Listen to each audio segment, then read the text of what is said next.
ऋषभ, आपको आवाज आ रही है? म्यूट हटा दीजिए आप। यस सर, अब आ रही। Good evening sir. आपका ऑप्शनल क्या है? Good evening. Sociology sir. अच्छा, आपका ऑप्शनल सोशियोलॉजी है। ठीक है, तो बताइए एक बार कि कौन से सोशियोलॉजिस्ट आपको सबसे सही लगते हैं? सर मैक्स वेबर सबसे सही लगते हैं सर। और क्यों? कारण क्या है मैक्स वेबर का? सर मैक्स वेबर का तरीका सर काफ़ी अभी अभी के ज़माने में जो सोशियोलॉजी के नए स्तर के जो सारे खोज हुए हैं, मतलब जो रिसर्च चल रहा है। उदाहरण कौन से खोज, कुछ तो बताइए। जैसे सर वेस्टहैन उनका एक हाँ। एक तरीका है जिसके थ्रू वो किसी भी सोशियोलॉजी सोशियोलॉजी इवेंट को जो है कि उसको देखने का तरीका बताते हैं कि जो अ, उसका किसी भी इवेंट के अंदर जाके उसके थ्रू जो है कि किसी सोसाइटी को देखना, मतलब किसी मतलब एक्टर की। बाहर से नहीं, अंदर से देखना, कुल मिलाकर के उसको वर्स्ट हैंड उन्होंने कहा। जी। ठीक है, मुझे ये बताइए, इन्होंने धर्मनिरपेक्षता के बारे में क्या कहा है मैक्स वेबर ने? धर्मनिरपेक्षता के बारे में जी। Like secularism sir. हाँ हाँ, अच्छा, आप इंग्लिश मीडियम में हैं, मतलब यस। आप इंग्लिश में आप इंटरव्यू देने वाले हैं? Yes sir. हाँ, कोई बात नहीं, तो आपको इंटरव्यू के पहले इन्फॉर्म करना पड़ेगा वहां पे। नहीं तो वैसे 90% चांस है कि आपका इंटरव्यू हिंदी में ही चलेगा, तो be prepare for that. Okay ठीक सर। है। हाँ, तो ठीक है, आप बताइए, सेकुलरिज्म के बारे में बताइए। What has max weber said about secularism sir? Yes yes. So it's about Max Weber talk about the religion in the concept of protest, like Protestant ethics and spirit of capitalism, where religion has uh, given way to the capitalist spirit in the Western societies. ठीक है। नहीं, So इन्होंने कुछ ऐसा बताया कि European जो society है, जो यूरोपियन सोसाइटी है, उसमें सेकुलरिज्म ज्यादा क्यों है? क्या समय के साथ सेकुलरिज्म बढ़ेगा, या समय के साथ फिर से जो है जो धर्म है, यानी जो धर्म है वो वापस सेकुलरिज्म यानी रिलीजन वापस सेकुलरिज्म की जगह ले लेगा? इसके बारे में उन्होंने कुछ कहा वेबर ने? कुछ कॉन्सेप्ट दिया? सर ऐसा कुछ याद तो नहीं आ रहा, बट ये है कि कैपिटलिस्ट सोसाइटी जिस तरफ जैसे जैसे बढ़ती रहेगी, जब सेकुलरिज्म का वैसे से कम होता रहेगा, मूविंग टू अदर चर्चेज और ये सब कम होता रहेगा सर। अच्छा ठीक है। अच्छा चलिए, मुझे ये बताइए कि चाइना, ठीक है, यस। चाइना भी अपने आप को सोशलिस्ट कंट्री बोलता है, ठीक जी। है, और भारत भी अपने आप को सोशलिस्ट, हम तो अपने संविधान में ही लिखते हैं, कॉन्स्टिट्यूशन की जो प्रस्तावना है यानी जो प्रिएम्बल है उसमें हम डायरेक्ट बोलते हैं कि we are socialist republic. Yes. दोनों के सोशलिज्म में अंतर क्या है? इंडिया और चाइना।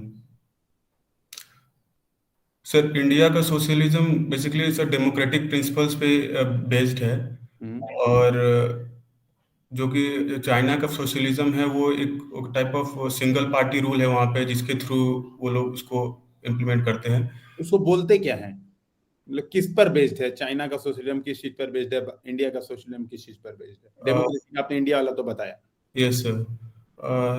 सर नाम तो नहीं आता, Fabian sir, I don't know तो कोई एक्चुअली। बात नहीं, ठीक है, चलिए कोई बात नहीं। भारत का बेसिकली आप मुझे एक बात बताइए, चलिए यस। मुझे एक बात बताइए कि जो अ, अगर मैं बात करूं, चलिए मैं आपको क्या हमारे कॉन्स्टिट्यूशन का प्रेम्बल याद है? सर याद है, मतलब सुनाइए, चलिए उसको स्टार्ट कीजिए, बताइए उसके बाद। so we the people of India hmm. solemnly resolve to solemnly resolve to not exact exact wording नहीं याद है sir, but solemnly resolve to have a democratic republic. uh, uh, Soren socialist ये नहीं बोला कुछ? हाँ, डेमोक्रेटिक रिपब्लिक सोवरेन एंड अरे social. चलिए, मैं आपसे पूछने के इच्छुक नहीं हूँ, ठीक है, आपको नहीं याद है, एक बार याद करिए, कोई बात नहीं, ट्राई करिएगा। मुझे ये बताइए कि अगर मैं बात करूं कि प्रियम्बल में, प्रियम्बल का आपको एक चीज, जैसे आप एसडीएम बन गए या फिर आपको, चलिए मैं पॉलिसी मेकर बना देता हूँ और मैं कहूँ कि आपके पास पावर है, पूरी पावर है, तो आपको प्रियम्बल की एक चीज लागू करनी है, ठीक है, ये आप अप्लाई कर सकते हैं और आपका सारे रिसोर्सेज भी हैं, ठीक है, जो रिसोर्स आपको चाहिए वो रिसोर्स है, जितना पैसा चाहिए उतना पैसा है। आपको अप्लाई करना है प्रियम्बल का एक पॉइंट, कौन सा आप सेलेक्ट करेंगे? कौन सा प्रियम्बल का पॉइंट आप सेलेक्ट करेंगे जो अप्लाई करना चाहेंगे, और क्यों? कारण भी बताने, 3 पॉइंट्स बता दीजिएगा एटलीस्ट, 1 2 3, सर पहला पॉइंट ये, सेकंड ये, थर्ड ये, इस कारण से मैं इसको सेलेक्ट करूंगा। Yes sir. इक्वालिटी सर, मैं उसको इम्प्लीमेंट करना चाहूँगा सोसाइटी के अंदर, बिकॉज सर जो इक्वालिटी है उसमें सोशल इक्वालिटी, इकोनॉमिक इक्वालिटी और इक्वालिटी ऑफ स्टेटस, जिसके थ्रू ही और सब चीजें जो डेमोक्रेसी में फ्लरिश करती हैं उसको किया जा सकता है। जैसे कि सर लिबर्टी हुआ, ये सब हुआ, इक्वालिटी के थ्रू ही चलते, कॉम्प्लीमेंट्री बेसिकली सब रहते हैं। अच्छा, मान लीजिए मैंने इक्वालिटी प्रदान कर दी, ठीक है, Yes. मैंने कहा कि ठीक है इक्वालिटी इंडिया में लागू हो गई है। पहली बात तो आपने इक्वालिटी बोला है, इक्विटी नहीं बोला है, Yes. ये बात भी ध्यान में रखिएगा। Yes. अब मुझे एक बात बताइए, मैंने इक्वालिटी लागू कर दी तो जो पिछड़े लोग हैं जिनके पास पैसा नहीं है वो तो पीछे ही रह गए। भाई हमने इक्वालिटी लागू कर दी कि ठीक है ये एग्जाम होगा, IIT JEE का एग्जाम, सारे लोग दे लेना, IIT JEE का एग्जाम सबको इक्वल है, सब लोग दे लेना, सेम पेपर सबके लिए होगा। Yes. तो पिछड़े ही रह जाएंगे भाई, उनके पास कोई रिसोर्स है ही नहीं, पिछड़े लोगों के पास तो कोई रिसोर्स नहीं है। सर जो प्रियम्बल में सर इक्वालिटी का बात किया, इक्विटी सर उसमें स्पेसिफिक टर्म्स तो नहीं है, लेकिन सर इक्वालिटी के साथ साथ डेमोक्रेटिक प्रिंसिपल जो है डिसेंट्रलाइजेशन, ये सब चीजें रहती हैं जिसके थ्रू पावर का और इकोनॉमिक का, रिसोर्सेज का जो नीचे है सोसाइटी में, जो नीचे स्तर के लोग हैं उनको ऊपर उठाने का, वो सब चीजें सर सोशलिस्ट ये सब चीजें हैं। डेमो जो हमारा प्रियम्बल है Yes. वहां पे इक्वालिटी शब्द है बिल्कुल, लेकिन वहां पे इसीलिए सोशलिस्ट ऐड किया गया। जी जी। अच्छा मुझे एक बात बताइए कि ठीक है इंडिया का जो कॉन्स्टिट्यूशन है ना, उसमें सेकुलरिज्म जो शब्द है, पहले तो ये बताइए क्या भारत आजादी के समय सेकुलर स्टेट नहीं था? पहले तो ये बताइए। सर आजादी के समय सेकुलर स्टेट सर था, लेकिन वो एक वेस्टर्न और इंडियन, मैं इंडियन की बात अभी क्या, अच्छा चलिए अभी इंडियन, अभी सेकुलर स्टेट इंडियन वाला है कि वेस्टर्न वाला सेकुलर है? सर अभी तो इंडियन वाला ही सेकुलर स्टेट है। आजादी के समय भी इंडियन वाला ही रहा होगा, वही रहा होगा। तो ये सेकुलर शब्द बाद में जोड़ा क्यों गया, उसका कुछ कारण आप बताएंगे कि बाद में सेकुलर शब्द क्यों जोड़ा गया? सर बाद में सेकुलर शब्द इसलिए जोड़ा गया कि सर जो कॉन्स्टिट्यूशन मेकर्स थे कि किसी भी हर धर्म को एक समानता से जो है कि सब पहले यानी समानता की बात नहीं करते थे, जब आजाद हुए तो हम अलग अलग धर्मों के खिलाफ अलग अलग कार्यवाही कर रहे थे, बाद में सेकुलर जोड़ के समानता ला दिए, कुछ कारण होंगे, एक बार सोचिए, 10 सेकंड का मैं आपको समय दे रहा हूं। स्पेसिफिक कारण क्या थे कि सेकुलर शब्द बाद में जोड़ा गया, पहले स्टार्टिंग में नहीं था? 10 सेकंड का पास समय सोचिए, अगर आप सोच पाते हैं तो।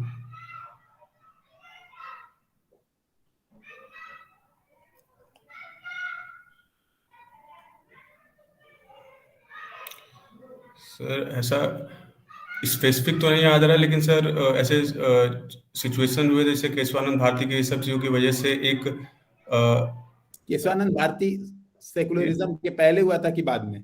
पहले हुआ था सर। ठीक है, चलिए छोड़िए, मैं आपको इस बात पे बहुत ज्यादा परेशान नहीं करूंगा। रमन सर प्लीज कंटिन्यू, मैं बाद में वापस आता हूँ, वापस पूछूंगा आपसे। ऋषभ जी, आप पढ़ाई के अलावा और क्या कार्य करते हैं? सर पढ़ाई के अलावा सर अभी कभी कभी सर थोड़ा हॉबीज वगैरह हैं, सर क्रिकेट वगैरह हल्का फुल्का खेल लेते हैं, बहुत कम हो गया। क्रिकेट खेलते हैं आप? क्रिकेट देखते भी हैं? देखते भी हैं, वो भी सर बहुत कम, कभी कभी। बहुत कम से कितना मतलब है, मतलब लास्ट बार कब खेला था आपने या फिर कब देखा था? सर लास्ट देखने का सर 1 महीने पहले ही देखा था। 1 महीने पहले? तो मतलब 1 महीने से आपने हॉबी के लिए पढ़ाई की तरह कोई कार्य नहीं किया है? नहीं, सिर्फ बुक के कीड़े हैं, आप बुक में लगे रहते हैं और कोई काम नहीं है? जी। अभी आज मैच चल रहा है इंडिया का, मैं तो ऐसे भी घूम फिर के स्कोर तो देख, मतलब आप दिन भर बुक पढ़ते रहते? मैं समझा नहीं, मतलब आपका लाइफस्टाइल में समझ में नहीं आया। आप दिन भर बुक पढ़ते रहते हो, पढ़ाई करते रहते हो? बुक पढ़ते रहते हैं और सर मोबाइल में इधर उधर डिस्ट्रैक्शन थोड़ा बहुत रहता है, उसके थ्रू जो चीजें हो जाती हैं। ठीक है, चलिए अब मुझे बताइए कि मानिए कल को आपको अपने कॉलोनी में एक क्रिकेट मैच का आयोजन कराना है। जी सर। आप क्या क्या तैयारियां पहले से करके जाएंगे? आपको तैयारी कराना है, आप आयोजक हो उस मैच के, आप क्या कराओगे? सर पहले तो सर पिच वगैरह को सही कराना होगा। दूसरा सर वहाँ पे लोगों को मतलब परमिशन के लिए भी देखना होगा। टीम का सर एक लिस्ट बनाना होगा, कौन सी टीम खेलेगी, क्या प्लेयर्स होंगे, कौन कौन प्लेयर्स खेलेंगे, और एक फिक्सचर तैयार करना होगा कि कैसे कैसे टीम को किया जाएगा, और एंड में पुरस्कार वितरण सबका भी अगर प्रोविजन हुआ तो उसको भी करने की कोशिश करूँगा। कोई मेडिकल इमरजेंसी की तैयारी नहीं करके रखेंगे आप? सर वो भी करके रखेंगे, वो तो कुछ रिफ्रेशमेंट के लिए फूड पानी? ये सब तो सर रहेंगे इसमें से। नहीं मतलब आयोजन में आपको आयोजन करना है, आपने सारे इन सब चीजों का जरूर ख्याल रखेंगे। अच्छा चलिए ठीक है। अब मुझे बताइए सर, आपने रिसेंट में न्यूज देखा था वो गुरुग्राम में एक 20-25 लाख की गाड़ी से एक व्यक्ति उतरता है और सारे जितने गमले G20 के लिए रखे गए थे वो गमले उठा करके लेके चला जाता है। सर ये ये जो न्यूज़ अभी मैं आपको एक केस बताता हूँ, गुरुग्राम में हुआ क्या। एक व्यक्ति था, 25-30 लाख की गाड़ी से उतरता है और वो रोड पर जो G20 के आयोजन के लिए गमले सजाए गए थे वो गमले उठा करके अपने गाड़ी में रख के लेके चला जाता है। समाज के अंतर्गत आप सोशलिस्ट मतलब एक समाज शास्त्रीय धारणा के कॉन्सेप्ट के आधार पर इसका मूल्यांकन कैसे करते हैं? समाज में करप्शन, समाज में चोरी की घटनाएं क्यों बढ़ रही हैं?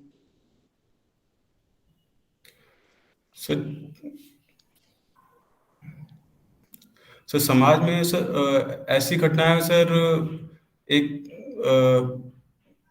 इकोनॉमिक स्टेट की वजह से भी होता है, लेकिन सर जो आप केस बता रहे हैं कि उसमें कोई महंगी गाड़ी से आया हुआ है, तो ये सर एक कल्चर डेवलप हो गया करप्शन का इंडिया में जो है, जिसके थ्रू ये सब चीजें होती हैं कि कोई भी चीज को मतलब बिना करप्शन के थ्रू और इस वजह से नहीं मतलब पॉसिबल नहीं है। मानिए आप एसडीएम बन गए, ठीक है, आपने किसी व्यक्ति का काम कराया, काम लीगल था, सारे काम आपने प्रोसीजर के थ्रू कंप्लीट किए। काम करने के पश्चात आपको कोई आकर के कुछ मिठाई का पैकेट गिफ्ट करता है, आप क्या करेंगे?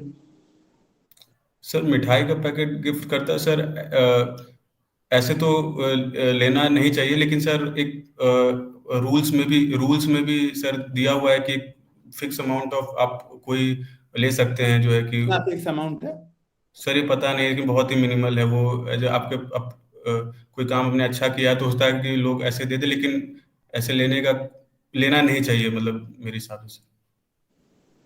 चलिए ठीक है। अभी आपने देखा होगा कि प्रयागराज के अंतर्गत जो हत्याकांड हुआ, तो उसके बाद जो हमारे मुख्यमंत्री जी ने विधानसभा में एक स्टेटमेंट दिया कि जितने भी माफिया हैं हम उनको मिट्टी में मिला देंगे। और उसके 48 आवर्स के अंतर्गत क्या होता है कि एक अपराधी को गोली मार दिया जाती है, उसका एनकाउंटर वहां पर कर दिया जाता है और उसकी मौत हो जाती है। क्या आपको लगता है कि यूपी में जो एनकाउंटर का कल्चर डेवलप हो रहा है पिछले 3-4 सालों में, वो सही है कि गलत है? आपका क्या पर व्यू है? Sir police as an law and order maintain करने के लिए बनाई गई है सर, तो encounter as a policy making मुझे सर पर्सनली मुझे मतलब ये सही नहीं लगता किसी भी पुलिस ऑफिसर, क्योंकि उनका काम लोगों के लिए एक डर पैदा करने के लिए जनरली लोग इनकाउंटर करते हैं, लेकिन एक ड्यू प्रोसेस ऑफ लॉ होता है जुडिशरी के थ्रू, अगर कोई चीज आती है तो मुझे लगता है कि वो ज्यादा हेल्पफुल होगा। इनकाउंटर डर बढ़ाने के लिए किया जाता है, मतलब मैं तो ऐसा जानता हूं कि इनकाउंटर होता है कि आप गए अपराधी को पकड़ने, मतलब मुझे तो यही पता है, आप जैसा बोल रहे हैं मैं मान लिया, मैं तो अभी मान ले रहा हूँ आपके कहने पे। मैं तो ये सुनता हूँ कि अपराधी गए पकड़ने, अपराधी ने मतलब न्यूज में तो मैं यही पढ़ता हूँ, बाकी मैंने सामने से तो इनकाउंटर आज तक नहीं देखा है। सर तो अपराधी को पकड़ने गए, अपराधी ने फायरिंग कर दी, हमारे एसओजी के जवान भी घायल हो जाते हैं 1-2, और अपराधी, तो आपको लगता है ये फेक है? मतलब एसओजी के जवान को खुद गोली, मूवीज में देखते हैं हम लोग, सिंघम मूवीज में मैंने भी देखा था, खुद ही यहाँ पे ऐसे गोली मार देता है और बाकी बोल देता है कि इनकाउंटर किया, तो ऐसा ही है? मतलब आप मानते हैं कि वही बात सही है? नहीं सर, वही बात नहीं, अगर सही में करता है तो, लेकिन ज्यादातर इतने केसेस होते हैं तो उसमें हमेशा एक आता है कि थोड़ा फेक का एलिमेंट भी रहता है, ऐसा नहीं रहता है। लेकिन अगर सही में अगर ऐसा चीज हुआ है जिसमें अपराधी ने ऐसे गोली छीन के ऐसा कुछ किया है, तो सेल्फ डिफेंस में लोग पुलिस वो कर सकती है सर। तो आपको क्या लगता है इनकाउंटर एकदम बैन होना चाहिए? आपने कहा कि व्यक्तिगत रूप से मैं समर्थित नहीं हूँ, क्योंकि डर का माहौल बढ़ता है, ऐसा बार बार कहा भी जाता है, भारत में डर का माहौल बढ़ रहा है, तो इनकाउंटर एकदम बैन ही होना चाहिए, मतलब किसी परिस्थिति में इनकाउंटर नहीं किया एकदम बैन नहीं होना चाहिए, लेकिन सर रेगुलेटेड होना चाहिए। अगर इनकाउंटर हुआ तो उसका निष्पक्ष जांच भी होना चाहिए कि अभी सही रेगुलेटेड नहीं है। अभी क्या प्रोसीजर है बताइए एक बार, मुझे थोड़ा सा जानना है। इनकाउंटर के बाद क्या होता है? मान लीजिए इनकाउंटर हो गया तो उसके बाद क्या होता है? क्या सर कमेटी वगैरह सर गठित की जाती है कि उसको एक बार जांच किया जाए। कौन सी कमेटी वगैरह? कौन सी कमेटी वगैरह मैं भी जानना चाहता हूँ। रूल्स थोड़ा सा पढ़िए प्लीज, ठीक है रमन सर, प्लीज कंटिन्यू। चलिए ठीक है, आप मुझे मैं आपको एक केस स्टडी देता हूँ। आप मानिए एक अपने जिले के डीएसपी हैं, जो कि आपका होम टाउन है, वहाँ के आप डीएसपी हैं, और आपको अपने डिस्ट्रिक्ट में माफिया राज को कंट्रोल करना है, या फिर मैं तो कहूँ खत्म करना है। तो आप माफिया को कंट्रोल करने के लिए कौन से 3 पहले स्टेप उठाएंगे जो कि आपके प्रायोरिटी में रहेंगे? सर माफिया राज को खत्म करने के लिए सर पहले तो सर जो माफिया है उनको पकड़ना पड़ेगा सर, उनको जेल में डालना पड़ेगा। ठीक है।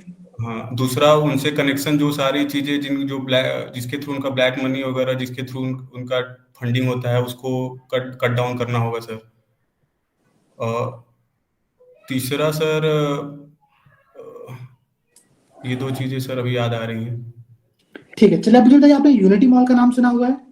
यूनिटी मॉल सर, अभी बजट में कुछ इसका बारे में बात हुआ था, वन डिस्ट्रिक्ट वन क्या प्रोडक्ट। है ये? सर पूरा कॉन्सेप्ट तो मुझे नहीं पता सर, लेकिन वन डिस्ट्रिक्ट वन प्रोडक्ट के का जो है कि उसमें वन यूनिटी मॉल में प्रदर्शित करने और उसको प्रोत्साहन देने की ये बात। किसके बजट में था, केंद्र सरकार के कि राज्य सरकार के? यूपी सर राज्य सरकार के बजट में था। केंद्र सरकार में नहीं था? सर केंद्र सरकार का मुझे याद नहीं आ रहा है सर। श्री अन्न क्या है? श्री अन्न, तो नाम सुना हुआ है, लेकिन मतलब एग्जैक्ट डिटेल नहीं पता है सर। जीडीपी जीएनपी में डिफरेंस आप बता सकते हैं मुझे? सर जीडीपी होता है sir the production of goods and services entire year in the boundary of Indian in the country is called GDP, whereas GNP is GDP, where the difference between the GDP and the net factor income from the abroad is called GNP sir. Difference होता है कि add होता है? Sir difference होता है sir. GNP is equal to GDP minus net factor income। ठीक है, चलिए, तो आप मुझे 2-3 प्रश्नों का जवाब और दीजिएगा। ये बताइए, आप अपने व्यक्तिगत जीवन में, अपनी पर्सनालिटी में आप कौन सी 3 कमियां देखते हैं?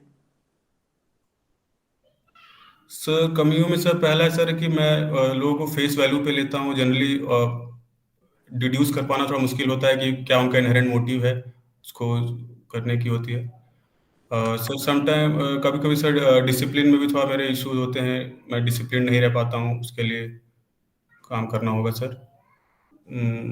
और सर तो यार, चलिए ठीक है, आपने इन दोनों कमियों को दूर करने के लिए कोई प्रयास किया है अभी तक? हाँ सर, अभी तो सर फेस वैल्यू सर मैं लोगों को ज्यादा ऑब्जर्व करने लगा हूँ। कैसे मतलब कुछ एग्जांपल दीजिए मुझे। सर एग्जांपल के तौर पे सर कि किस मोटिव से वो बात करना चाह रहे हैं, इसको समझने के लिए मैं इमोशनल इंटेलिजेंस जैसे जनरली सर वर्ड जो बोलते हैं कि इसमें दूसरे का भी इमोशन समझ के कि अपने हिसाब से कि। तो इमोशनल इंटेलिजेंस अगर आपको अपने में डेवलप करना तो आप क्या करेंगे, मतलब कैसे, मुझे बताइए, मुझे नहीं पता इमोशनल इंटेलिजेंस कैसे डेवलप किया जाता है, कैसे करते हैं आप? आपने बोला आप करने, मुझे प्रक्रिया बताइए कैसे कर सकते हैं सर। उसके लिए सर ह्यूमन नेचर वगैरह के बारे में पता होना चाहिए कि किस तरीके से कब चीजें होती हैं, और पीछे कॉन्टेक्स्ट पता होना चाहिए, किस कॉन्टेक्स्ट के साथ कोई बात कर रहा है, कैसे कर रहा है, और उसके इमोशन को, और मतलब कि जो किसी परिस्थिति में है तो उस परिस्थिति को समझते हुए सेंसिटिव तरीके से किसी चीज को हैंडल करना, ये सब चीजें सर। चलिए ठीक है, आप मुझे एक केस स्टडी में आपको और दे रहा हूँ। बताइए कि आप एक ऑफिस में काम करते हैं, कहीं पे जॉब में वर्किंग है आप, और आपके कलीग के साथ, ठीक है, फीमेल कलीग है आपकी वो, और उसके साथ सेक्सुअल हरासमेंट का केस होता है। यस। वो उस कंप्लेन को कहीं भी दर्ज करना नहीं चाहती है, लेकिन उसने आपसे ये बात को शेयर किया है, आप क्या करेंगे? सर उसे तो मैं उसको प्रोत्साहित करूंगा कि वो कंप्लेन करे पहले। नहीं, कंप्लेन नहीं दर्ज करना है, सीधे बात, एकदम क्लियर पॉइंट है, करना ही नहीं दर्ज। अब बताइए क्या करेंगे आप? सर कलीग है सर, मैं सीनियर से बात करना चाहूंगा कि आप एक ऐसा केस हुआ है ऑफिस में जिसको आप संज्ञान में ले, जो है मैं अपने सीनियर से बात करूंगा। फिर अगर सर वो नहीं चाहती है तो सीनियर हो सकता है सर की, क्योंकि हर कंपनी और इंस्टीट्यूट में एक सेक्सुअल हरासमेंट का उसने बहुत प्राइवेट बात आपसे शेयर किया और आप उस बात को अपने सीनियर से उसके परमिशन के बिना शेयर करेंगे, आप कितना कॉन्फिडेंस बचा पाएंगे अपना उसके संदर्भ में? एक बार सोचिएगा इस बारे में।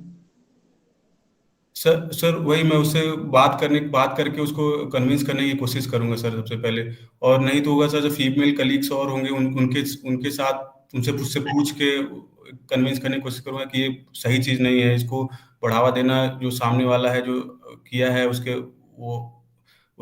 तरफ से गलती हुआ है जो है, तो मुझे कन्विंस करना पड़ेगा, और कन्विंस हो जाती है तो फिर सीनियर लेवल पे उसको जाकर बात करके और उसकी निष्पक्ष जांच वगैरह हो तो अच्छा रहेगा। ठीक है, चलिए पल्ला जी। आवाज आ रही है? हाँ सर आ रही है।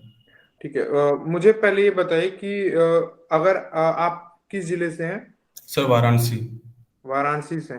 तो अपने जिले में कोई दो सोशल प्रॉब्लम्स बताइए मुझे, किन्हीं दो सोशल प्रॉब्लम्स को बताइए। दो सोशल प्रॉब्लम सर।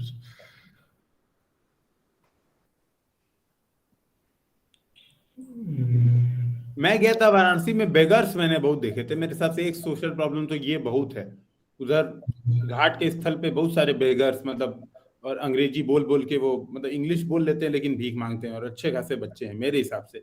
ठीक है, आप बताइए। सर सोशल प्रॉब्लम में सर कास्ट इश्यूज तो हर जगह है। वो वाराणसी की साइड में भी है, ऐसा नहीं है सर। कास्ट डिस्क्रिमिनेशन वगैरह थोड़ा बहुत हल्का फुल्का हर ऑल नहीं ओवर। नहीं, ऐसा जो थोड़ा अलग हो। अच्छा सर, जैसे अलग। आपने खुद बोला है कि कास्ट डिस्क्रिमिनेशन तो हर जगह है, यस सर। तो ऐसा क्या बनारस में आपने क्या अलग सोशल वो आपने वो किया? सर उत्तर देने में थोड़ा असमर्थ लग रहा हूँ मैं। ठीक है, कोई बात नहीं। अगला प्रश्न है कि आपने सोशियोलॉजी ही क्यों चूज किया? सर सोशियोलॉजी सर मेरा मास्टर्स इकोनॉमिक्स में है सर। तो उसके बाद जब मैं तैयारी स्टार्ट किया था तो फिर मैं ऑप्शनल वगैरह सब देखा था, तो उसमें इकोनॉमिक्स और सोशियोलॉजी भी मैं पिन पॉइंट किया था। तो मतलब सोसाइटी की तरफ थोड़ा सा इंक्लिनेशन था कि कैसे सोशियोलॉजिस्ट और इसके जो लोग हैं वो लोग कैसे इसको सोसाइटी को देखते हैं, जानने की थोड़ा इच्छा थी। तो मैं सोचा इंटरेस्टिंग सब्जेक्ट लगा था, तो इसलिए मैं इसको चूज किया था। ठीक है। आप मुझे बताइए कि कोई अगर लेमैन है तो आप उसको सोशियोलॉजी कैसे एक्सप्लेन करेंगे? सर सोशियोलॉजी स्टडी है सर सोसाइटी के बारे में, जो सोसाइटी में जो चीज़ें चल रही हैं, सोसाइटी का जो पर्सन टू पर्सन रिलेशन है। और मुझे नहीं, मान लीजिए कि कोई लेमैन आदमी है, मुझे छोड़ दीजिए, उसको आप एक्सप्लेन करिए सोशियोलॉजी। अच्छा, सोशियोलॉजी एक ऐसा स्टडी, मतलब कैसी पढ़ाई है जिसमें सर समाज के जो जो इंस्टीट्यूशन है उनके बारे में पढ़ाई किया था। जैसे कि अगर फैमिली हुआ, फैमिली रिलेशन कैसे चल रहा है, मैरिज हुआ, रिलीजन के थ्रू कैसे हम लोग बधे हुए हैं, और फैमिली के थ्रू इन सब चीज़ों के बारे में। देखिए, अगर आप इंग्लिश में कंफर्टेबल हैं तो आप इंग्लिश में अपने उत्तर दे दीजिए, कोई दिक्कत नहीं। आप प्रॉपर प्रश्न भले हिंदी में पूछे जा रहे हैं, उत्तर इंग्लिश में ही दीजिए, लेकिन सही उत्तर दीजिए। बताइए मुझे कि आप किसी लेमैन को सोशियोलॉजी कैसे एक्सप्लेन करेंगे? ये sir like I would say कि sociology is the study of the society, the societal relation between the persons, like how the institution are working in the society. Everybody is aware of the family system, caste system, religion system. So there is a deep study of these institutions, which sociology wants to convey. ठीक है। Do you think that it is justified to give women equal share in parental property? Yes, sir, it is justified because, sir, giving women equal status in the parental property has improved their status in the society and give them empowerment in the society in terms of ठीक है। like physical ठीक assets है। they will have. ठीक। मान लीजिए dowry की समस्या है, ठीक है, तो आप डॉरी की समस्या को कैसे खत्म करोगे? So first thing about to remove the dowry system is by education in the society, to create the awareness about the ill effect of the society, because of which there is a decrease in the sex ratio in many states in India.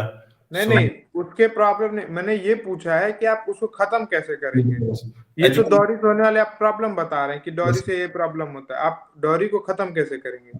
Sir education को बढ़ाना होगा। दूसरा sir strict rule and regulation लाना होगा sir, जिसके through इस चीज़ों को किया जा सके, मतलब सरकार और तो अभी क्या रूल रेगुलेशन नहीं है क्या डॉरी को संबंधित? Sir there is act for dowry prohibition, but it is not been implemented at the ground level very tightly sir. तो रेगुलेशन थोड़ा स्ट्रिक्ट करना होगा, और लोगों को अवेयरनेस, बेसिकली अवेयरनेस का चीज़ों को बढ़ाना होगा। There need to be more awareness about the to not take dowry during the marriages. ठीक है, मान लीजिए आपकी शादी हो रही है, ठीक है, अभी तो शादीशुदा तो है नहीं आप, नो सर। आपकी हो रही है, तो आप कैसे मना करेंगे डॉरी लेना? मान लीजिए आपकी वाइफ, मतलब आपके ससुर आपको दे रहे हैं, तो आप कैसे मना करेंगे डॉरी?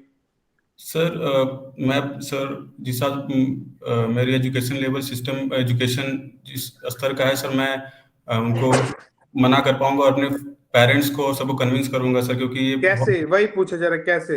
अच्छा, आपकी पत्नी जा रही है ये लेना, आपकी पत्नी जा रही है, गिफ्ट है, ले लो, आप क्या करेंगे फिर? क्या रिप्लाई करेंगे? मतलब जो आपकी वाइफ होने वाली है वुड बी, वो कहेंगी यार मैं तो चाहती हूँ, कार दे रहे हैं बढ़िया, रेंज रोवर ले लेते हैं, साथ में घूमेंगे। पापा के पास पैसा भी है, तो फिर आप क्या कहेंगे?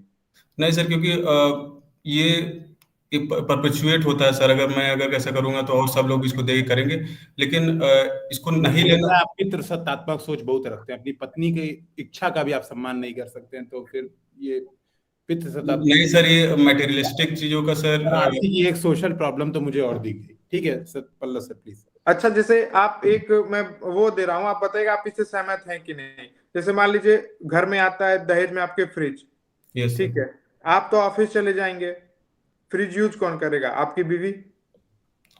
सर। है ना? जरूरी नहीं है सर बीबी नहीं का। नहीं, अभी मेरा प्रश्न पूरा नहीं हुआ है, ठीक है। Sorry sir. घर में आता है कार, ठीक है, आप तो ऑफिस रहेंगे, आपके पास ऑफिस की कार रहेगी, यूज कौन करेगा? आपकी बीवी। तो मतलब आप दहेज को गलत कैसे बता रहे हैं? सर क्योंकि सर इससे वो मेटेरियलिस्टिक टेंडेंसी सर बढ़ती हैं, जो अल्टीमेटली सर वुमेन के साइड में जो लोग हैं उनके लिए, उनके ऊपर प्रेशर पड़ती है। कोई बराबरी का चीज नहीं है सर, जैसे मुझे लगता है। नहीं तो अभी सर ने बताया ना कि वो अपने मन से दे रहे हैं, आपकी बीवी चाह रही है रेंज कि हमको रोवर दहेज कार तो मिले। पक्की बात है, वो घर बेच के तो देंगे नहीं। मैं तो ऐसे ही बोल रहा हूँ, मैं तो कहा भाई बहुत पैसे वाली गाड़ी दे रहा है आपको, अब घर वाले अरे आपका शादी, आप एसडीएम बन गए, आपका शादी हो सकता है सीएम की बिटिया से हो जाए, किसी बड़े बहुत पावरफुल व्यक्ति के साथ हो जाए, तो वो दे ही हाँ सकता है भाई आपको। क्या उसके पास पैसों कोई दिक्कत नहीं है, आपको जितना चाहिए उतना दे सकता है वो। मैं तो लेकिन तब सर बोला। वो खुद का सर वैल्यूज है, जिसके थ्रू मुझे लगता है कि ये सही नहीं है सर। ठीक है, सोसाइटी में बस ये बस ये गलत खुद के वैल्यू से आप उसको मना करेंगे। है। जी सर। ठीक है, तो आप मतलब सिविल सेवा में क्यों आना चाहते हैं? Why do you want to be a civil servant? Sir, so one of the major reason of coming to civil servant is because of the variety of job profile it has. Like we can be maintaining law and order at the same time, making policy making is one of the thing, and implementation of that. So variety of the job which given by the civil services is one of the reason, and secondly to improve my worth by serving the people is नहीं secondly. तो sir, तो आप कोई NGO join करके कर सकते हैं, वहां पे भी अलग अलग तरीके के काम है, आपको लीडरशिप भी मिलेगी, वैरायटी भी बहुत सारी है। सर कोई एनजीओ दहेज से पीड़ित है, कोई क्या बोलते हैं उससे, कोई बाल श्रम से पीड़ित है, वहां पे भी सारी वैरायटी है। तो कैसे आप मतलब सिविल सेवा ही क्यों? सर एनजीओ भी एक उसका जरिया है सर। दोनों ही जरिया है, लेकिन सर अभी मैं इसके लिए प्रयास कर रहा हूँ। सर रीजन है सर कि इट है, मतलब sir as a power, as a जो सिविल सर्विसेज मिलती है to improve the lifes of lot of people is more than the NGO sir. तो क्वांटम ज्यादा है सर एनजीओ के थ्रू, अगर ठीक है निशान सर, इम्पैक्ट आप पूछ लीजिए। देखें तो। अभी जेंडर इनइक्वालिटी इंडेक्स आया है, अब सुने ना? ये सर सुन रहा हूँ। अच्छा, कुछ बताएंगे कि इसमें क्या रैंकिंग रही भारत की? Gender inequality index sir sir याद नहीं आ रहा है सर। 104, मतलब याद नहीं आ रहा है सर मुझे। ओके ठीक है। मैं एक चीज तो एक्चुअली जेंडर इनइक्वालिटी इंडेक्स की जो वैल्यूज है वो 0 to 1 के बीच में होती है, ठीक है। अच्छा सर। कोई कंट्री, मतलब मैं 2 कंट्री का एग्जांपल दे रहा हूँ। मान लो कि किसी की वैल्यू क्या हो कि 0.465 हो, और कोई एक दूसरी कंट्री है जिसकी जो वैल्यू आ रही जेंडर मतलब जीआईआई की, वो मान के चले कि 0.643 या समथिंग कुछ है। तो किसमें आपको लगता है कि इक्वालिटी ज्यादा है और किसमें लगता है कि इक्वालिटी कम है? सर इक्वालिटी मुझे लगता है 0.43 वाले में ज्यादा है सर। अच्छा, मतलब 0 के जितना करीब रहेगा उसमें इक्वालिटी ज्यादा है ना? अच्छा ठीक है। अच्छा, 73rd कॉन्स्टिट्यूशनल अमेंडमेंट आपको लगता है कि कुछ इक्वालिटी में कोई भूमिका निभाया है, जेंडर इक्वालिटी में बेसिकली? यस सर, इसमें सर 1/3 सीट्स जो है सर वुमेन के लिए आरक्षित हैं 73rd अमेंडमेंट के थ्रू। सो जिससे वुमेन का participation in the political scenario has increase, मतलब बढ़ा है सर। तो मतलब केवल ऐसे सांकेतिक तौर पे बढ़ा है या फिर मतलब वास्तव में? क्योंकि आप देखेंगे नॉर्मली, मैं आपको जैसे मैं खुद ही, मेरे घर में ग्राम प्रधान ही मानिए, मैं जानता हूँ, ठीक है, मेरे घर से माता जी मेरी नहीं जाती कभी ब्लॉक पे, कभी नहीं जाती है, सब चीज मेरे पिताजी ही देखते हैं। Yes. तो मुझे तो मतलब मैं अपने घर से ही बताता हूँ कि मतलब ये तो बस सांकेतिक है। मतलब पोस्टर भी जब ग्राम प्रधानी का होता है तो मेरे माता जी का फोटो नहीं लगता है, उसमें घर का ही फोटो रहता सबका। तो ये लगता है कि आपको ये इम्पोर्टमेंट है भी तो ये नाम मात्र का है, बस कागज पे। सर ये सही है कि सूडो चलता है सर, सूडो डिसेंट्रलाइजेशन है वुमेन के टर्म्स में सर देखा जाए तो। लेकिन सर एजुकेशन लेवल और इन सब चीज़ों को बढ़ाने से मुझे लगता है कि और इस पे सुधार आएगा। बट अभी तो सर पूरी तरह से मैं नहीं कह सकता सर डिसेंट्रलाइजेशन है वुमेन का। सेंसस तो कहती भाई एजुकेशन लेवल बढ़ ही रहा है, साक्षरता दर तो हर 10 साल में अगली सेंसस कहती भाई कि साक्षरता दर में वृद्धि हुई ही है, ठीक है, लिटरेसी रेट तो बढ़ ही रही है। तो इसका मतलब 2011 से ही अगर तुलना करें तो 10 कम से कम 2001 से तो अच्छी पोजीशन रहनी चाहिए। लेकिन Yes. मुझे नहीं लग रहा है कि नॉर्मली स्थिति हर 10 ईयर पे खराबी हो रही है, अच्छी तो नहीं हो रही है। सर इसके सर डेटा देखना होगा, लेकिन एटलीस्ट सर उनका रिप्रेजेंटेशन पहुंच रहा है, अभी थोड़ा टाइम लगेगा मुझे लगता है और चीजें सुधरने में। मैं मानता हूँ कि मतलब ठीक है, पॉलिटिकल इंपॉर्मेंट में है इसकी भूमिका। Yes, sir. तो मेरा एक मानना है कि अगर वास्तव में ऐसी भूमिका है तो 1/3 रिजर्वेशन देने से बेहतर है हम लोग 100% रिजर्वेशन पे जाएं, क्योंकि महिलाओं का एम्पावर होना बड़ा जरूरी है। Yes, sir. आप इस बात से सहमत है कि 100% रिजर्वेशन लोकल एडमिनिस्ट्रेशन में, मतलब लोकल इलेक्शन में देना चाहिए, 73rd और 74th कॉन्स्टिट्यूशन अमेंडमेंट में खास तौर पे, क्योंकि बहुत जरूरी है। अगर इसका बेनिफिट है तो जल्दी मिले ना, 10 साल में जो रिजल्ट मिला वो 3 साल में मिले, सीधी सी बात है। सर 100% तो नहीं कह सकते, लेकिन सर प्रोपोर्शनेट तौर पे और बढ़ा सकते हैं। अगर उनका पॉपुलेशन अगर 50% के आसपास है तो सर उतना हम लोग दे सकते हैं कि उनका बढ़ सकता है, क्योंकि सबका ही एक इंक्लूसिव तरीके से अगर कोई सिस्टम चलता है तो सर मुझे लगता है ज़्यादा बेहतर तरीके से वो काम कर पाएगा। और लेकिन सर ज़रूरत तो है वैसे, और इनको एम्पावर करने की और चीज़ों को ग्राउंड स्तर पे अच्छे तरीके से लागू करने की सर। अच्छा चलिए, मैं एक और बोलता हूँ, मतलब कि आपको वुमेन्स में मैं 2 ऑप्शन देता हूँ कि उनके उत्थान के लिए पॉलिटिकल इंपावरमेंट जरूरी है, मतलब राजनीतिक उनका सशक्तिकरण जरूरी है, या फिर इकोनॉमिकल, ज्यादा क्या जरूरी है? सर दोनों ही वैसे जरूरी है, लेकिन सर मुझे लगता है कि दोनों ही लिंक्ड है। अगर इकोनॉमिक टर्म्स में अगर उनका एम्पावरमेंट आएगा तो उसके थ्रू पॉलिटिकल एम्पावरमेंट भी सर मुझे लगता है कि और अच्छे से आ पाएगा। और साथ में इकोनॉमिकल ज्यादा जरूरी है अभी? हाँ सर, अभी इकोनॉमिकल और पॉलिटिकल भी सर जरूरी है, मतलब मैं दोनों में कंफ्यूज हूँ इससे देखा जाए तो। इकोनॉमिकल होंगी तो मतलब आपके कहने लगे ऑलरेडी पॉलिटिकली तो हो जाएंगे, क्योंकि अभी तो गांव में आज भी लोग 5-7 लाख में तो मतलब प्रधानी जीत जा रहे हैं। पॉलिटिकली भी इजिली मतलब हो सकती है, ये भी सही लॉजिक था। खैर सर, गौरव सर आपकी बारी। आपने अभी जो बैंकिंग मर्जर हो रहा है उसके बारे में सुना है? बैंकिंग मर्जर हुआ है सर अभी रिसेंट एकदम सर ने बता 2019 में हुआ था सर, एक रिसेंट में भी, मतलब ठीक है वही चल रहे हैं लगातार बैंकिंग मर्जर चल रहे हैं। इसका सोशल इम्पैक्ट क्या है, या आम ग्राहकों पर इसका इम्पैक्ट क्या पड़ा है, सोशल इम्पैक्ट बैंकिंग मर्जर्स का? सर आम ग्राहकों पे सर ये सर कि जैसे जैसे बैंक थोड़ा बड़ा होता है सर, उसके फेल होने की प्रोबेबिलिटी बहुत कम होती है, तो सर उनके पैसे सुरक्षित हैं। अगर निगेटिव इम्पैक्ट बताइए।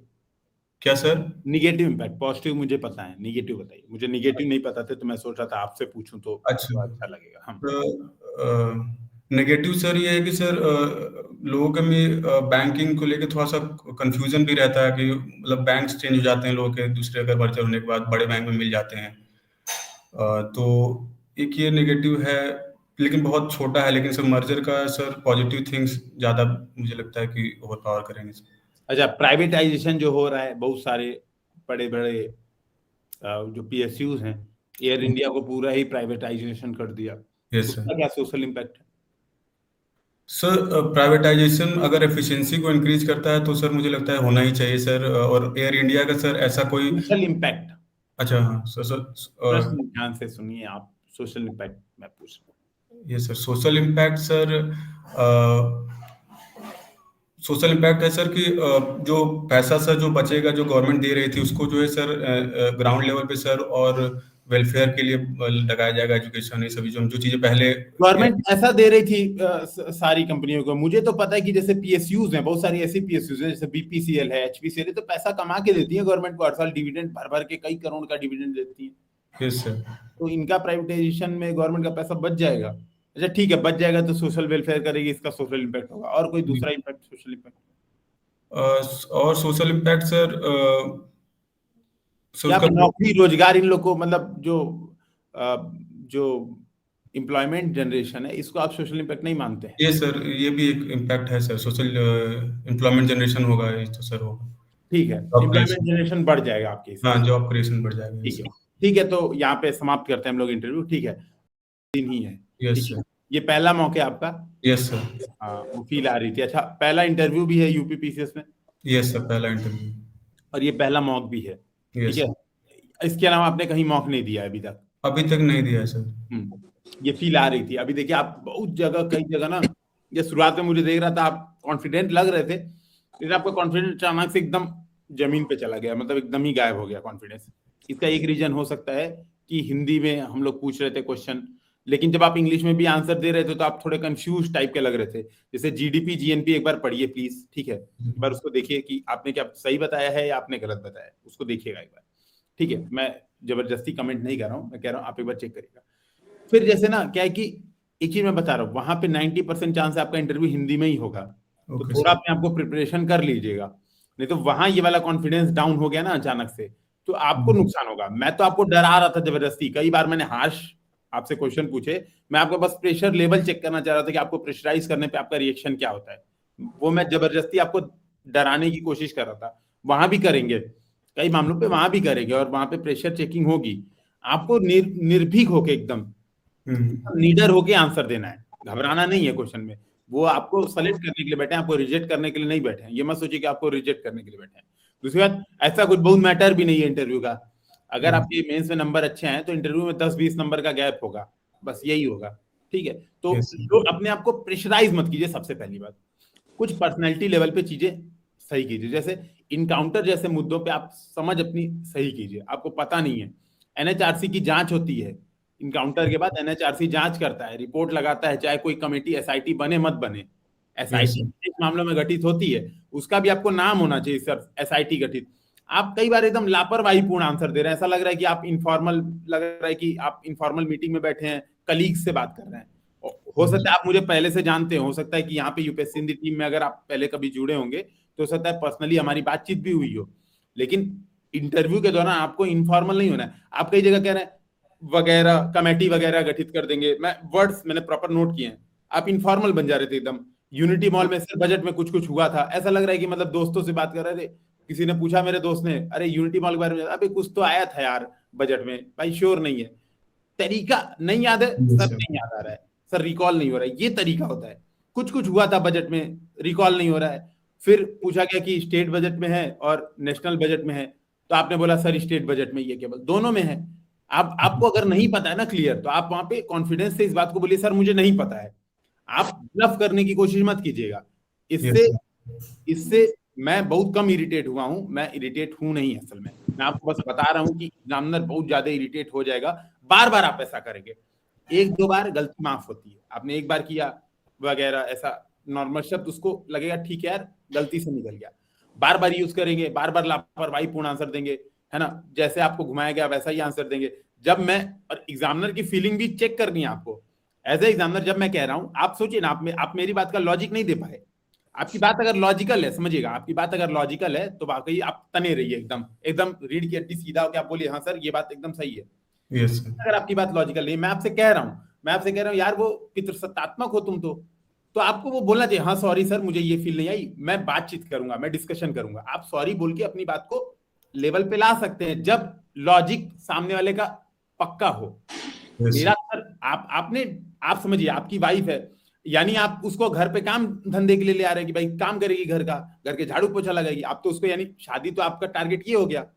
वो कह रही है कि भाई मुझे चाहिए, मेरे पापा दे रहे हैं मुझे चाहिए, आप कह रहे नहीं मैं नहीं लूंगा, आप डिसीजन मेकर नहीं। आप कहिए सर मेरी वाइफ अगर चाहेगी तो ले लेगी, नहीं चाहेगी तो नहीं लेगी, मेरी तरफ सर कोई दबाव नहीं होगा। मैं बैठ के एक बार उससे ये समझा दूंगा कि देखो मैं अधिकारी हूं, मैं एक सोशल, आप इस बात को कहिए ना, इस तरीके से कहिए कि मैं एक अधिकारी हूं, ये चीज शोभा नहीं देती है, लेकिन तुम चाहती हो तुम्हारी खुशी के लिए, लेकिन मैं एक बात बताऊं, मेरी जितनी इनकम है मैं उसमें हो सकता है कि ये गाड़ी चलाने लायक मेरे पास पैसे ही ना हो, तो तुम ये सोच के ले आना। डेली माँ बाप के पास पैसे मांगने जाना शादी होने के बाद, ये अच्छी चीज नहीं है। मैं बात करूंगा, न कि मैं सीधे मना कर दूंगा, नहीं मैं तो अधिकारी हूं, और वाकई में आप ऐसा फिर करेंगे नहीं। समझिएगा मेरी बात, ये आपको इस बात के लिए तैयार होना है। और जब सामने वाला आपको लॉजिक दे रहा है कि भाई तुम तो पितृसत्तात्मक हो, तुम तो पैट्रियार्कियल माइंडसेट के लग रहे हो, ऐसे बोलेगा तो आपको भाई बताना है कि हाँ सर मैंने ये बात ध्यान नहीं दी, भूल गया ये बात। और आपने सोशियोलॉजी आपने पढ़ी है, आपने सोशियोलॉजी पढ़ी है, और आप दो बातें नहीं बता पा रहे हैं कि बनारस में मैं बता सकता हूँ 2 बातें। आप कॉन्फिडेंस आप आंसर वहां भी ला पर, आप समझिएगा आपके में जो सबसे बड़ी प्रॉब्लम है बस, और आपके अंदर कोई प्रॉब्लम नहीं है। बाकी चीजें 21 मार्च पे बहुत समय, 19 दिन समय पढ़ लेंगे आप, प्रॉब्लम दूर हो जाएंगी सारी, कोई प्रॉब्लम ही नहीं है। एक जो बहुत बड़ी प्रॉब्लम है लापरवाही पूर्ण आंसर, वो आपको बहुत अपने बातचीत करने के तरीके पे आपको बहुत ज्यादा चेंज करने की जरूरत है। इस पे ही आपको काम करना है। एक तरीका होता है फॉर्मल मीटिंग्स का, एक तरीका होता है। आप कह रहे हैं सर जातिवाद तो पूरे भारत में ही है सर, बनारस में भी है, ये आपसे बनारस की आप क्यों बातें घुमा रहे हैं? सीधे सर बनारस में सर हमारे यहाँ जाति वाला दिखता है, अगल बगल के रीजन में ये प्रॉब्लम है सर भिखारियों की। जब मैं बोल भी रहा हूँ हाँ सर भिखारी की समस्या मैं भूल रहा था, सॉरी, वहां पे थैंक यू बोलना चाहिए।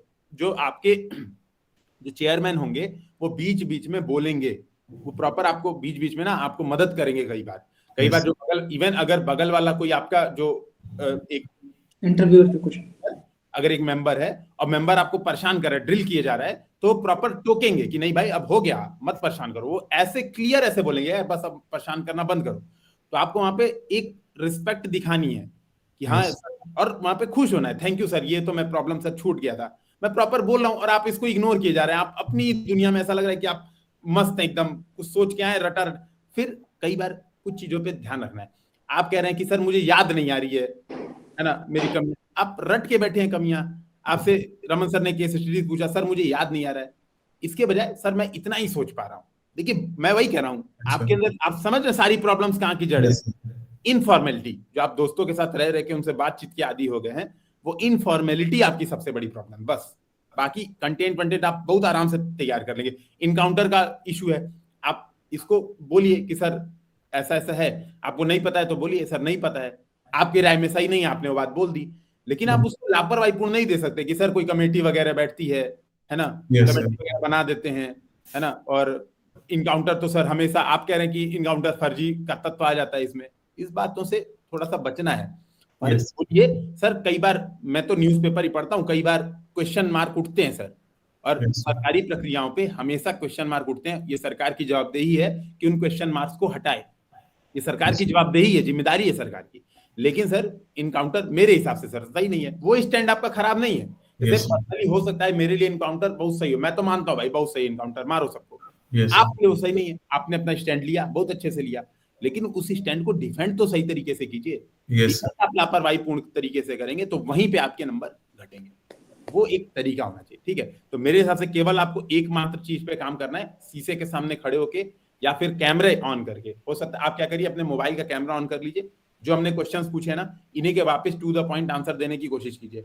यस सर, ठीक है। जैसे चाइना वाला सोशलिज्म, वहां पे आप कह रहे सर फैबियन जैसा कुछ है, बोलिए सर नहीं पता है सर, अगर आप अनुमति दे तो मैं गेस करूंगा, बोलिए क्लियर, ये कॉन्फिडेंस से बोलिए नहीं पता है।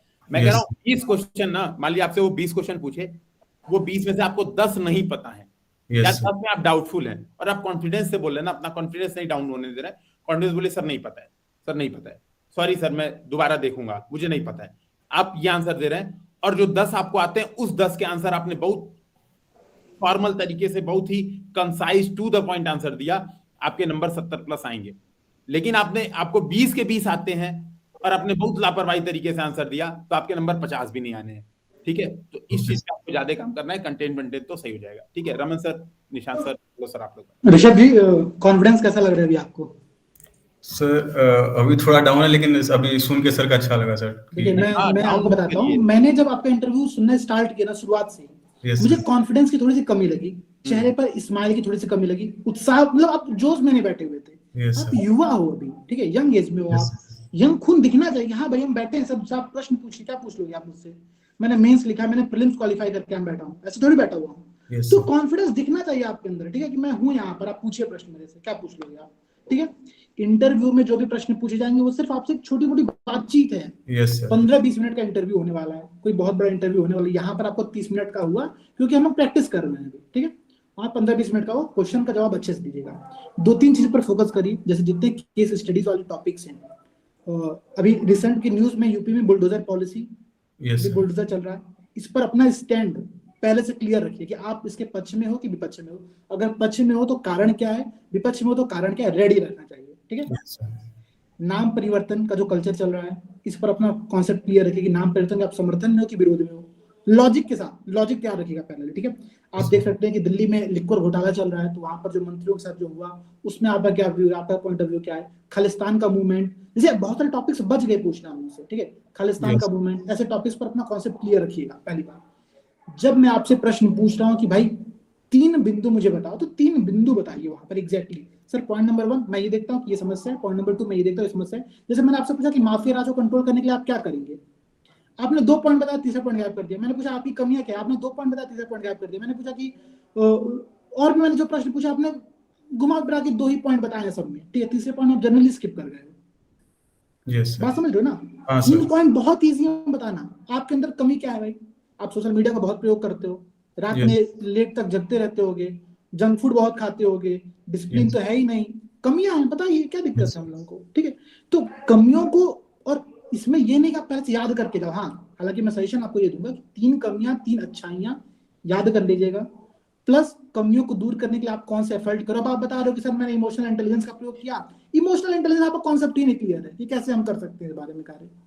Yes, बात sir. समझिएगा, बस आपने एक Yes. टर्म पढ़ा है मेंस के एग्जाम में, उसका प्रयोग आपने कर दिया। बिल्कुल उनसे बचना। देखिए कुछ चीजें होती है, जैसे आप जो बता सकते हैं कि सर मैं कुछ डायरी मेंटेन करता हूँ, मैं लोगों से डिस्कस करता हूँ कि यार तुम बताओ कि इसको कैसे कर सकते हैं। कुछ जो रियल लाइफ की चीजें हो सकती है वो, ना कि सर मैं बड़े बड़े आप ये सोच रहे हैं कि सामने वाले को पता नहीं होगा, मैं बड़ा बड़ा भारी भारी शब्द बोल दूंगा, सामने वाला हाँ, हाँ ये मेंस के एग्जाम में आप कर सकते हो, क्योंकि वहां पर आपसे काउंटर क्वेश्चन ही नहीं होने वाले। Exactly Yes. आप इमोशनल इंटेलिजेंस टर्म लिखोगे, एग्जाम लगा है, ठीक है, इसने लिखा है, यहाँ पर काउंटर क्वेश्चन तुरंत होगी आपसे, तुरंत इमोशनल इंटेलिजेंस पूछा जाए क्या होता है बताओ जरा मुझे। अच्छा. तो ऐसे टर्म जिसका आप एक्सप्लेनेशन न दे पाओ उससे बचिएगा। Yes, sir. करंट अफेयर्स में 2 टॉपिक देखिएगा, बजट केंद्र सरकार का, राज्य सरकार का, आपका कॉन्सेप्ट नहीं क्लियर था, ठीक है। Yes. कि श्री अन्न क्या, श्री अन्न तो पता होना चाहिए था भाई, मिलेट्स के संदर्भ में इतनी भयंकर पॉलिसी गवर्नमेंट लेकर के आ Yes, रही sir. है, Yes, अभी याद आ गया सर. मिलेट. श्री अन्न तो याद होना चाहिए, वो बहुत वो बेसिक है। कॉन्फिडेंस आपका डाउन था, मुझे नहीं Yes. लग रहा है आपके नॉलेज, यार आप प्री निकाले हो, मेंस निकाले हो, इतने आगे आए हो। पहला मॉक था, इस वजह से मुझे पर्सनली ये फील आ रही है कि पहले मॉक का आपने एकदम नर्वसनेस, एकदम ऐसा लग रहा था भाई क्या हम जो है यहाँ पे खुले, कुछ नहीं होगा, कूल रही है, बहुत अच्छे जाएगा, बहुत कूल रही, मैं बता रहा हूँ, जितना आप कूल रहोगे उतना नंबर आपका बढ़ेगा। अगर आप थोड़ा सा भी नर्वस हुए नंबर माइनस जाएगा, ठीक है, ये बात सिंपल समझिएगा, बहुत बेसिक लॉजिक है। 2-3 बातों पे वर्क करिए, ये वीडियो आपको मिल जाएगा रिकॉर्डेड, उसको देखिएगा, क्वेश्चंस आप इसके देखिएगा, उसका आंसर तैयार करिएगा। बाकी अगर जरूरत होगी तो सचिव जी से बात करके आप एक बार और इंटरव्यू यहाँ पर दे लीजिएगा, ठीक है। पल्लव जी, निशान जी, ये बात